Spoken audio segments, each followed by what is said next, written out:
Welcome to second episode of 3x4। Start करते हैं able से। Hi everyone. Today's topic is acute otitis media from ENT. The acute otitis media, the prerequisite for acute otitis media is pharyngitis, where the infection goes through the eustachian tube. So the most common organism causing acute otitis media is Streptococcus pneumonia or pneumococcus. So here, the mucosal surface, the mucosal membrane in the middle ear will be congested, red and hyperemic, but we cannot see that. So we have to look at the appearance of the tympanic membrane. So there you will see a cartwheel-like appearance where the blood vessels are congested and stuff.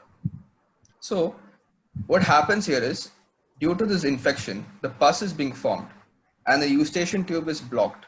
So the pus increases, and whereas the pressure in the middle ear increases, and the tympanic membrane is pushed outwards, and that can cause rupture, which causes suppuration in the external or auditory canal.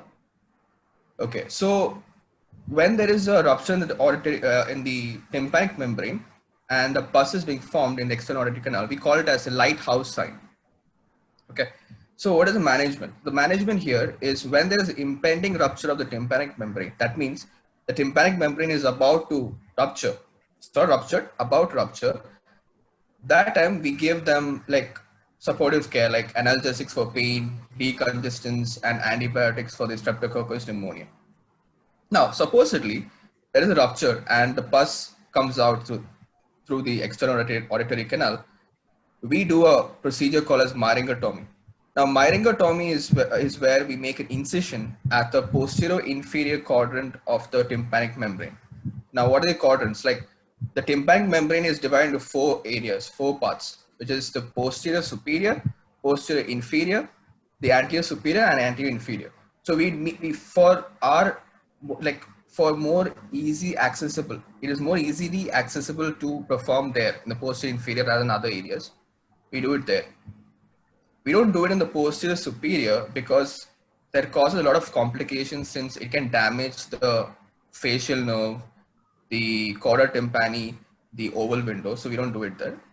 We rather do it in posterior inferior quadrant. So what we do, we make a curvilinear J-shaped incision at that area and we drain out the pus, and so accordingly we manage it.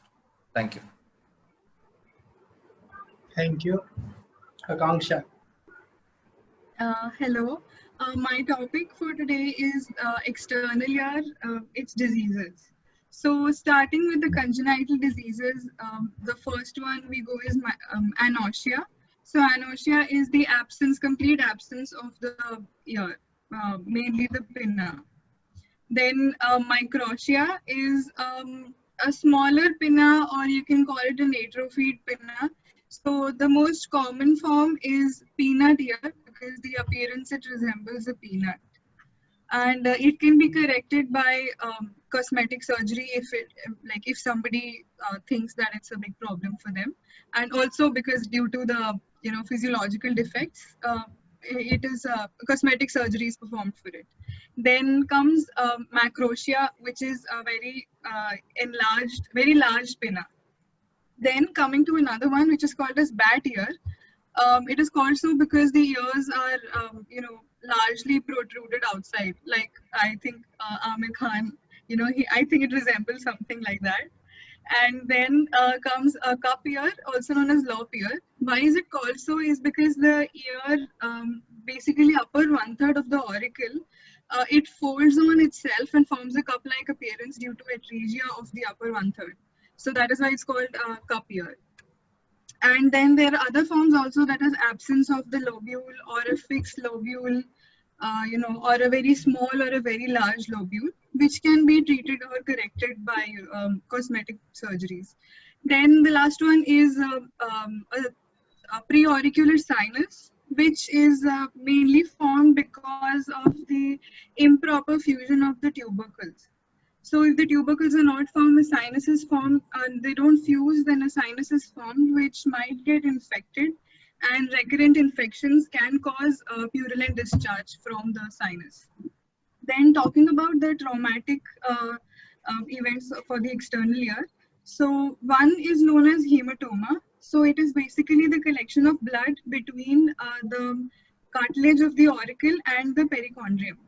So this blood, it might get clotted up and it gets organized into small vesicle kind of structures, which gives it a cauliflower appearance. So it is called as a cauliflower ear. Then comes the boxer's ear, which is also known as pugilistic ear, because due to trauma, there is a hematoma and it causes severe pain, which needs a lot of packing and immediate treatment for it to subside quickly. Then there can be lacerations of the pinna, which pose a severe problem. So microvascular surgery is generally required for it. So yeah, that's pretty much it. Thank you. Sure.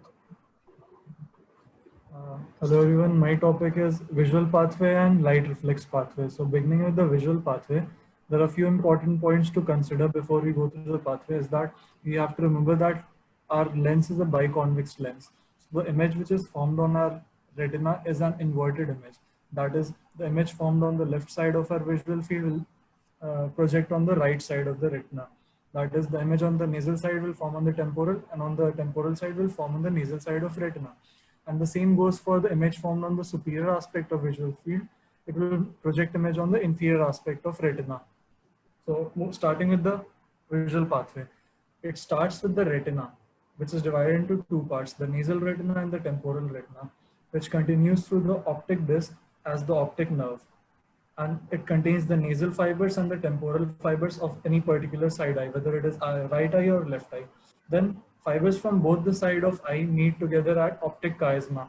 And here at optic chiasma, the nasal fibers of both the retina decussate. That is, the nasal fibers from left eye goes to right eye and from right eye goes to left eye. So from there, after the optic chiasma begins the optic tract, where it contains ipsilateral temporal fibers and contralateral nasal fibers. And then it continues into the lateral geniculate body, where these fibers are organized into different parts, just so that the visual field, it's kind of the further processing of the nerve fiber, from where it forms the optic radiation and ends up in the visual cortex. And when these impulses reach the visual cortex, then our image is formed. So that was about the visual pathway. And depending on the site of lesion and depending on the path of the nasal and temporal fibers, you can decide where the defect will be formed. Moving on to the light reflex pathway. Here, there will be an afferent limb and an efferent limb. The afferent limb which will sense the stimuli of light, and the efferent limb which will generate the response, that is meiosis or mydriasis. So the path starts from the eye. As soon as it gets close, the light enters, it is sensed by the optic nerve. From the optic nerve, it goes through the optic chiasma, where it does not decussate. Remember, it goes to the same side and reaches the optic tract. And then before relaying at the lateral geniculate body, it moves out and forms the pretectal nuclei. So these fibers which moves out of the optic tract before relaying into the lateral geniculate body are pupillomotor fibers. From there, it goes to the Edinger-Westphal nucleus of both the eyes. That is, if the light impulse was in the right eye, it goes through the optic nerve, optic chiasma, then as the pupillary motor fibers into the pretectal nuclei. From there, via the internuncial neurons to the Edinger-Westphal nucleus of both left and right eye. That was the afferent limb. From there onward comes the efferent limb. From here, the impulse is going back to the eye. So since it relayed into both the Edinger-Westphal nucleus, the left and the right, both the eyes will constrict. And how? From Edinger-Westphal nucleus, it goes to the third oculomotor nerve. From there, it relays into the ciliary ganglion. Then it reaches the short ciliary nerve, which supplies the sphincter pupillary muscle, and thus meiosis will occur of both the eyes. So if we put light on the left eye, it was the direct light reflex constriction occurring, and due to the relaying of the right Edinger-Westphal nucleus, the consensual or indirect light reflex occurred in the right eye too. Thank you. Nice. अब revision, सबसे पहले आया able का topic acute otitis media. तो वो एक infection है जिसमें फेरेंजाइटिस टाइप होता है और म्यूकोजल मेम्ब्रेन में कॉन्ट्यूजन हो जाता है। Mucosal membrane of the middle ear have congestion and congestion, कार्टविल yeah, type appearance, that is present in the tympanic membrane. Okay. फिर वहाँ पे पल्स इंक्रीज होने लगता है, पल्स से प्रेशर इंक्रीज होता है जिससे टिम्पैनिक मेम्ब्रेन बाहर आने लगती है, जिसके कारण या तो वो रैप्चर हो सकती है। अब इसका हम ट्रीटमेंट या तो रैप्चर के पहले कर सकते हैं या रैप्चर के बाद में कर सकते हैं। तो रैप्चर के पहले तो हम उसमें एंटीबायोटिक्स और ये दे सकते हैं, Analgesics and decongestants. एनाल्जेसिक्स।